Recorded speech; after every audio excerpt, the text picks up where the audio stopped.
ओम शांति। आज 18 अगस्त 2022 की साकार मुरली से आज का वरदान है।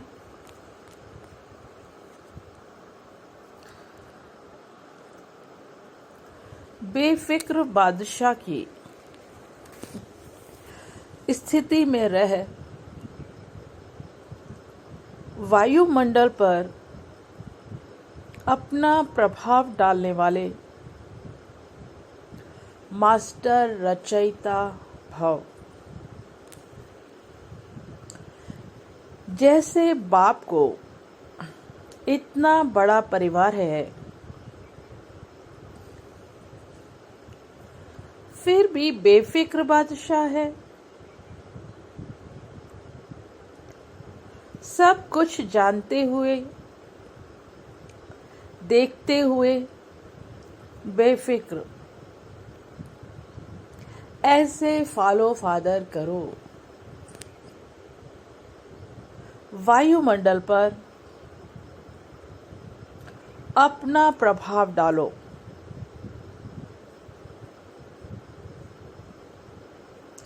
वायुमंडल का प्रभाव आपके ऊपर नहीं पड़े, क्योंकि वायुमंडल रचना है और आप मास्टर रचयिता हो।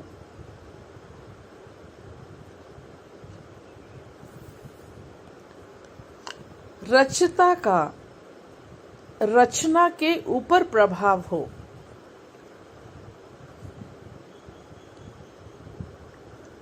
कोई भी बात आए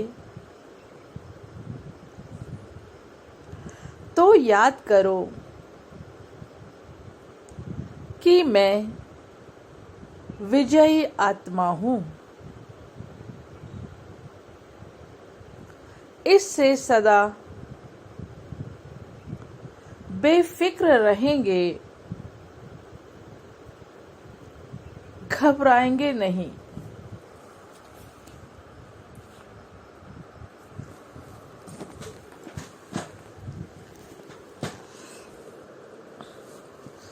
तो आज बाबा ने हम बच्चों को कौन सा टाइटल याद दिलाया? बेफिक्र बादशाह। तो बेफिक्र बादशाह कैसे बने या है ही है? तो जिनका साथी हो भगवान, क्या रोकेंगे आंधी और तूफान।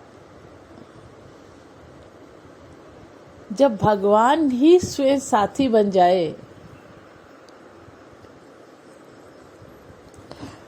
तो क्या होगा? जब भगवान ही स्वयं साथी बन जाए तो कितना बड़े से बड़ा तूफान भी पार हो जाएगा, क्योंकि साथ कौन दे रहा है।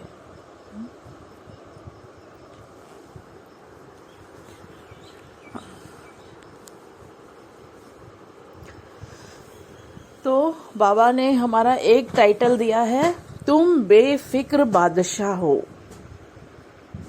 बादशाह तो हम हैं ही, क्योंकि हम कौन हैं? हम पूरे विश्व के मालिक। इस समय भी हम पूरे विश्व के मालिक हैं, क्योंकि बाबा क्या कहते हैं? तुम सदा चलते फिरते, उठते बैठते ये समझो कि तुम विश्व के स्टेज पर हो। तुम सदा विश्व की स्टेज पर हो। तो विश्व की स्टेज और बादशाह तो पूरे विश्व का नहीं होता है, वो तो स्टेज का होता है, देश का बादशाह होता है। तो हमारी स्टेज उस बादशाह से भी ऊंची हो गई, क्योंकि बाबा ने कहा तुम संपूर्ण विश्व की स्टेज पर हो। सदा ये समझकर कर्म करो तो कर्म श्रेष्ठ होंगे। तो बेफिक्र बादशाह की इसी में, और बादशाह भी है हम और बेफिक्र भी है। बेफिक्र क्यों है? क्योंकि साथी स्वयं भगवान है। तो फिर फिक्र किस बात की? हर परिस्थिति में भी कुछ न कुछ कल्याण छिपा है। हर परिस्थिति भी हमें कुछ पाठ पढ़ाने के लिए आती है, आगे बढ़ाने के लिए आती है।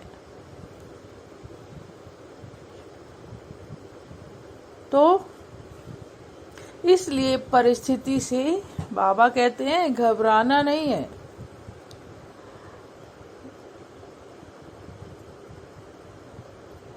और ही उसको क्या देखना है, ये क्यों आई है, किस लिए आई है, मेरे अंदर कौन सी कमी है जिसको ये सिखाना चाहती है। तो प्रॉब्लम के अंदर नहीं घुसना है, समस्या को एक परिस्थिति के रूप में देखना है। पराई स्थिति, परिस्थिति को बाबा क्या कहते हैं? दूसरे के द्वारा आई स्थिति। तो पराई स्थिति परिस्थिति और मेरी स्थिति स्वस्थिति। तो परिस्थिति स्वस्थिति को हिलाए नहीं। तो जितनी जितनी मैं ऊंची स्टेज पर होंगी उतना उतना परिस्थिति छोटी नजर आएगी। तो अपनी ऊंची स्टेज पर सदा रहना है। तो बाबा ने अपना एग्जाम्पल बताया कि बाप, जैसे बाप का इतना बड़ा परिवार है, इसमें वैरायटी बच्चे हैं ना, पूरे विश्व के बच्चों को देखो, सारे बच्चे बाबा के हैं और वैरायटी बच्चे हैं सारे। फिर भी बाबा कैसे रहते हैं? बेफिक्र बादशाह रहते हैं।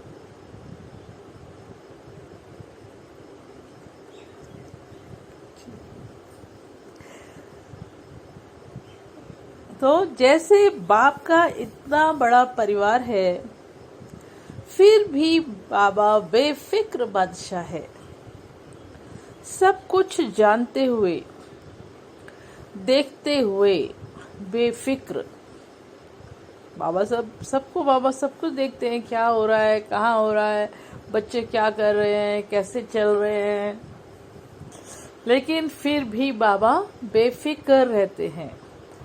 ऐसे फॉलो फादर करो। इसलिए सब कुछ देखते हुए, ये मेरी रचना है। क्या कहना है? यह मेरी रचना है। तो रचना को देखकर मास्टर रचयिता को बेफिक्र रहना चाहिए। तो बाबा ने कहा वायुमंडल पर अपना प्रभाव डालो, ना कि वायुमंडल का प्रभाव मेरे ऊपर पड़े। उसका कारण है कि वायुमंडल जो है वो मेरी रचना है, वो मेरी क्रिएशन है।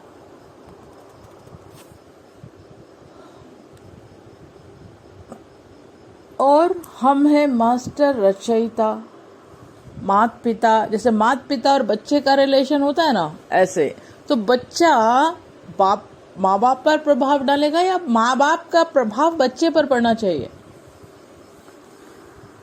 इसलिए रचता का रचना के ऊपर प्रभाव हो, हमारा प्रभाव उन पर पड़ना चाहिए। कोई भी बात आ जाए, कोई भी बात आ जाए, माने कोई भी परिस्थिति आ जाए, कैसी भी परिस्थिति आ जाए, तो याद रहे कि मैं विजयी आत्मा हूँ, मैं विजयी आत्मा हूँ। तो इससे क्या होगा? मतलब विजय मेरी ही होनी है और किसी की विजय हो नहीं सकती। क्योंकि मेरा साथी कौन है? मेरा साथी स्वयं भगवान है, इसलिए मेरी ही विजय होनी है। तो जब मुझे पता लग गया, पता है मेरी ही विजय होनी है, तो क्या होगा? सदा बेफिक्र रहेंगे, घबराएंगे नहीं।